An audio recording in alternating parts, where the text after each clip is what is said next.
Well, for normal sort of police services, I think the way people would think of it nowadays, just with private agencies fulfilling those services, and notice the big difference here is there would be competition. So right now, if just imagine a grocery store, they hired an agency to crack down on shoplifting. Some kid puts a stake under his, under his coat pocket, and he starts running out the door, and the agency goes and tackles him and breaks his legs or shoots him cold dead. That would be bad for business. That particular agency would go out of business, and so over time you would see police, what we think of as the job of the police, would be handled by competing private firms in a very efficient but also humane manner, I think.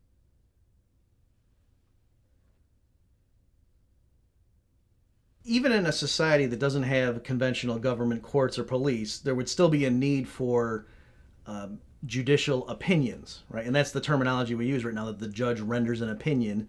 And what that means is the judge is saying, this is how the law applies to this particular case, in my opinion. And so there'd be a need for that, or a market demand for that. So if a firm has a dispute with an employee, the employee says, hey, you didn't pay me enough, this is what the contract said, it wouldn't look good for business if the firm just said, no, we don't think we owe you that money. What helps is when the two parties can go to, in our system nowadays, we would think of it as arbitration. But that's how the judicial system would work in a free society, that when people had a legal dispute, they would submit it to a recognized authority on that area. And what's interesting is that judges would only operate and give their opinions on areas in which they had relative expertise in a free society. Whereas nowadays, with government monopoly, a judge might get assigned a case where the parties did not agree that the judge should have any jurisdiction over them. They were just assigned to that judge, and the judge might not be particularly an expert in that topic, but yet nonetheless he or she is now rendering an opinion on that. So it's ironic that people hold up the threat of warlords when, under conventional definitions, arguably right now we're all subject to warlords. That there are people who systematically steal our income and would draft us and put us into wars or engage in wars around the world, and that's what the present system is. So it's hardly the case that the institution of the state has solved the warlord problem. But beyond that, it's true that you can imagine a society where, because people have tribal animosities or they have long-standing family grudges or what have you, even if you didn't have a state there, it's possible that there'd be warring factions that would battle with each other. But instituting a state doesn't solve that problem. And so the idea that the state is what keeps us from going at each other's throats, that's got things exactly backwards. The kind of society that could maintain a limited constitutional government, for example, would do even better in a stateless version of itself, where there's no monopoly agencies. If you have people who are at each other's throats such that one would go with one warlord and some others would go with a different one, and they would go to battle with each other, the last thing in the world you'd want in that sort of society is to have it, if one group wins an election, then they get to turn all of the guns and tanks against the minority who just lost the election. The same people that build them nowadays, that's what's really ironic about that perennial question of who will build the roads, is in the current system, it's not usually that it's literal employees of the state who are building roads. It's just the state has contracts and they farm it out to various bidders. And so obviously, just like Disney World right now has private companies that go ahead and pave the roads or build their parking lots or whatnot, people know how to build roads. They don't need the government to oversee that. And in fact, you would have experimentation and you'd have much better road design, and it'd be a lot safer than it is right now. Right now, if there is an intersection where there's a lot of traffic accidents, that's just chalked up to user error, or hey, people shouldn't be driving while they're drinking or whatnot. It's very slow for the system to respond and the government to have its own civil engineers redesign that intersection to try to minimize fatalities.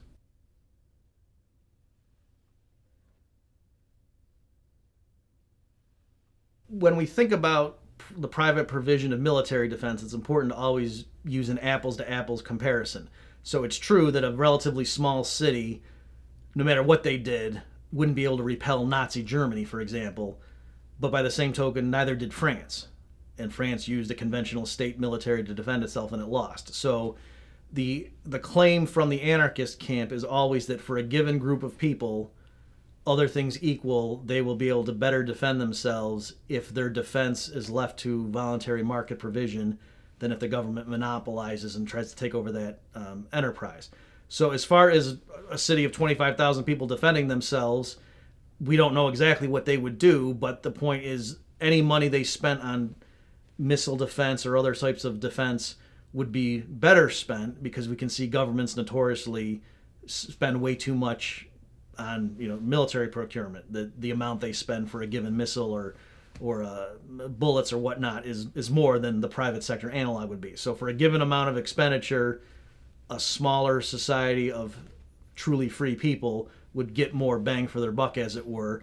Also, the issue is they wouldn't be an offensive threat to anybody. So there would be no reason for a state to want to invade them, except perhaps for the ideological one that it's awkward that there's this free society that's prospering. But in terms of why is it that governments largely go to war with each other, just like Switzerland, for example, was able to go through both world wars relatively unscathed, and it's partly because everybody knows they're not a threat to us, so we don't need to invade them.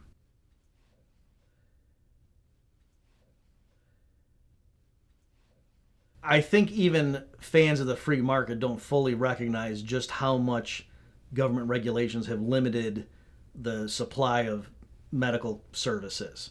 So you have the FDA, of course, greatly driving up drug prices, but you also just have state licensing board of physicians and other nurses and so forth. And so I think if you did get rid of all of that top-down regulation, you would see easily a 75% reduction in the standard price of medical services, perhaps even more so when it comes to certain pharmaceuticals. And I think that would show that this alleged need for everyone to have health insurance would also fall away, because as prices came down, and of course the quality would go up as well. And I think the problem is the FDA commits two sins, that it keeps relatively safe drugs off the market until they jump through a bunch of hoops, making the price higher. But on the other hand, the FDA approves things that really shouldn't be widely available, and it's very reluctant to admit its mistakes. And so you see the problem on both ends of the spectrum.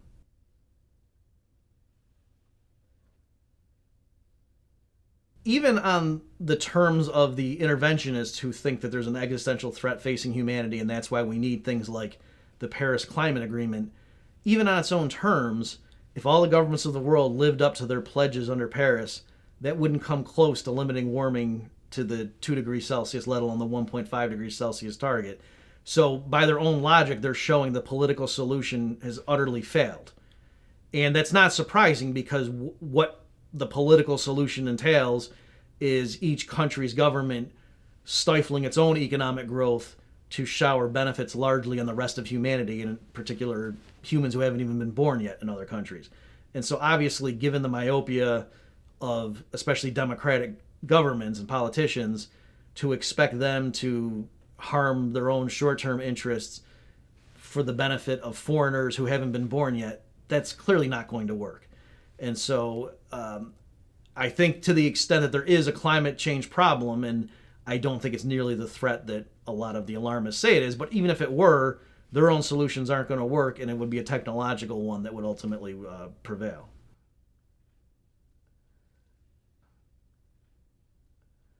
I think there are many factors involved with why did the climate change hysteria occur, and why is it nowadays that everything involves climate change. So I've seen some academics just admit that if you want to get funding for a project, if you can tie it to climate change, it's just easier to open the door. So if you want to study some particular issue like the bees and whether they pollinate flowers and whatnot, if you can tie it to climate change, you're just more likely to get funding, even though that's not really the primary point of your research.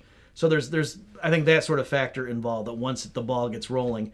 Also, it's climate change by its very nature is so open-ended.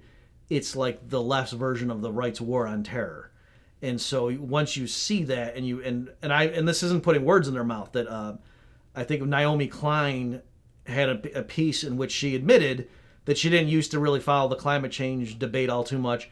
But then when she realized that the solutions to the climate crisis, in her words, would be the same thing, other progressive goals that she had been agitating for, that's how she got on board with it, because she realized, oh yes, we're allies on this. So I think there's a lot of that involved, that when activists realize that, oh, we can use the climate change issue to push for more infrastructure spending, or to get more money available for low-income communities, or to get more job training, or work for indigenous peoples, all these things that leftists typically like anyway, and now it's all been rolled into fighting climate change. I think that's partly why you see more and more people getting on this bandwagon, and why, if it turned out that, oh, the underlying science wasn't as airtight as many had been led to believe, and that things aren't going to be a disaster in 20 years unless we do X, Y, Z, people don't want to hear that, because they've rested now so much on that, and they've called anybody who disagrees with it a denier. So now they kind of paint themselves into a corner.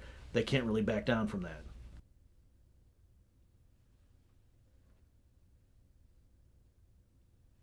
It's ironic that the United States has this reputation of the Wild West when it comes to medical care, and people around the world have this idea that we have a free market in healthcare.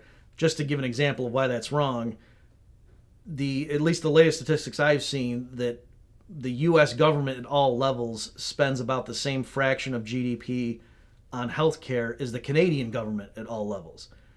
And so the difference is just that on top of that government spending, the American system also has, the private spending as well. So when Canadians, for example, are contrasting their own system with the U.S. one, a lot of them have this idea that, oh yeah, down in the U.S. it's Wild West and the government isn't involved. Well, no, in fact, the U.S. government is just as heavily involved in healthcare as the Canadian one is.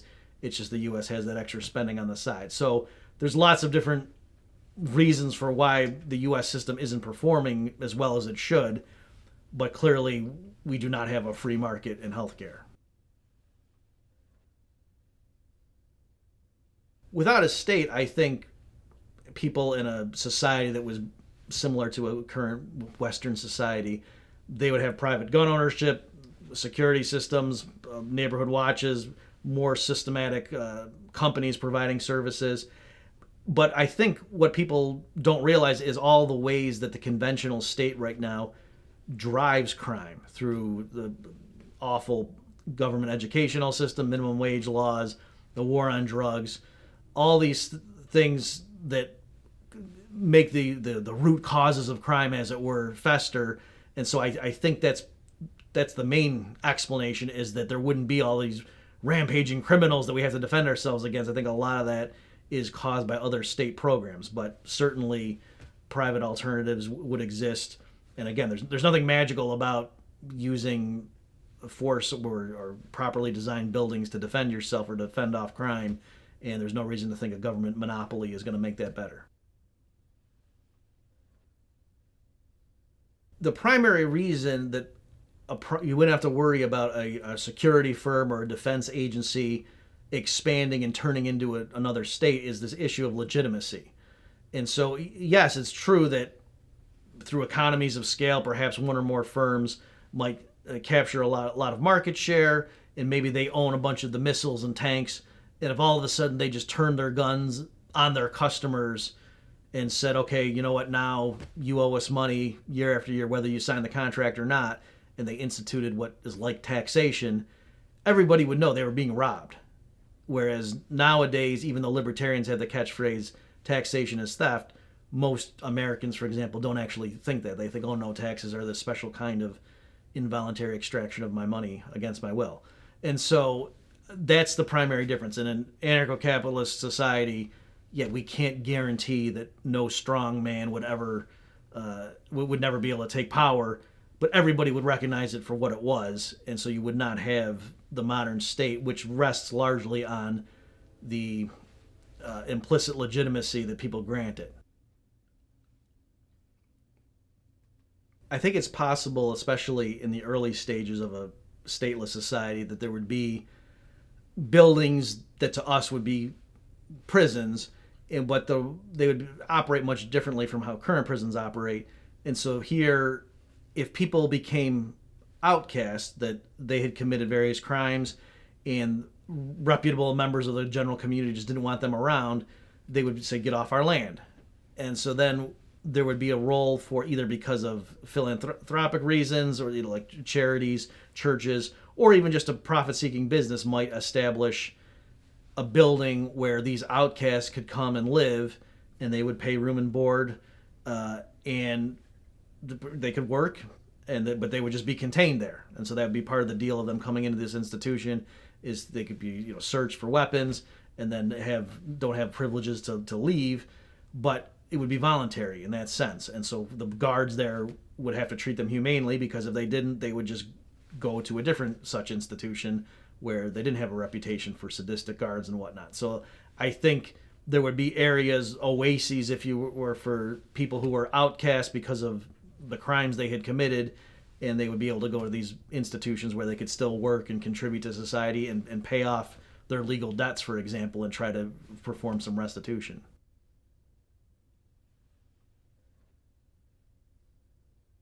The problem with the state provision of military defense, among other issues, is that it limits the brainstorming to just a few people who are in the military hierarchy and maybe some of the political figures involved as well. And whereas a genuine open market relies on the contributions and the insights of the whole community. And so when you have the state running your defense, you're putting all your eggs in one basket. And that was shown, for example, most famously with France and the Maginot Line, during World War II, where that sort of system wouldn't have occurred like that under private provision. Whereas, one company thought, oh, well, let's just really have these strong fortifications, but some other company might say that's not a good idea. Let's try, having these other systems to repel invaders. And so that's really the benefit of having competition when it comes to military defense, is that's the last place in the world you want to have one agency with one plan, and if the plan doesn't work, then your country gets taken over. For me, the most important thing to do is to educate people. I want people to understand the vision I have for a free society, and to agree that, yes, if we could get there, that would be a much preferable society to the one we're living in now, based on coercion, or where certain institutions are given a pass to engage in coercive behavior because people think, oh, that's just necessary. And so I think once you convinced enough people that a free society would work, it would be preferable to the current one, whatever particular mechanism is used to get there is just going to be a whole lot easier, whether it's seasteading or secession, various things. I'm in favor of all of those initiatives, but to me, the central element in all of those different things is the people involved, the initial pioneers. They have to understand why is it that they want to strive towards that. And so that's what I'm focusing on. Anarchy to me means the absence of political rulers, just like an aristocracy is the rule by the few, and the monarchy is the rule by one. Anarchy means the rule by none. But notice, in an aristocracy, for example, a historical situation where we all would have agreed, oh, that's an aristocratic system, somebody would still be an authority figure for voluntary reasons. So somebody might go to a mathematician and say, hey, is this proof valid? Even back in the days of aristocracy. And so that's showing that there are authority figures who are recognized voluntarily. And so likewise, in an anarchist system, there could still be judges, there could still be authority figures in that sense, but any allegiance that was given to them would be through voluntary measures.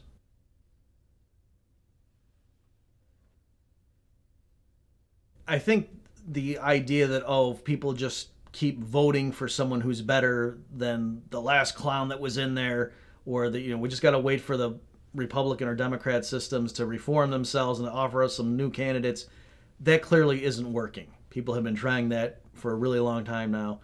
And so I think if you're disgusted by the current system and you agree the current system is crazy, the very least you can do is stop legitimizing it by voting every 2 or 4 years, because that's really the fig leaf that they hide behind, is to say, oh, well, this system is voluntary in a sense because, look, at these leaders were democratically elected. And so if people know that this is a false choice, that in most elections, most voters, I think, really dislike both candidates, just one of them they hate more than the other, the only way to break out of that is to stop casting a vote for one or the other. That's clearly not going to work.